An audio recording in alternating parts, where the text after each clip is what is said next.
Türkmenistan Devlet Başkanlığı seçimine gidiyor sevgili seyirciler. Devlet ve Meclis Başkanı Gurbanguly Berdimuhamedov'un çağrısı üzerine olağanüstü yapılan Türkmenistan Ulusal Konseyi'nin Halk Maslahatı toplantısından seçim kararı çıktı.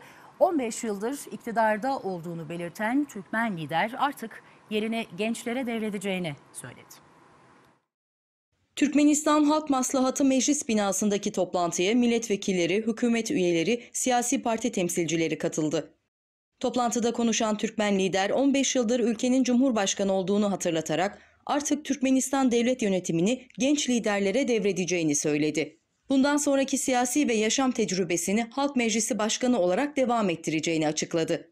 Türkmenistan Ulusal Konseyi Meclisi de Türkmenistan Anayasası'nın 81. ve Türkmenistan Seçim Kanunu'nun 86. maddesi uyarınca Türkmenistan Devlet Başkanı seçiminin 12 Mart 2022 Cumartesi günü yapılmasına ilişkin karar aldı.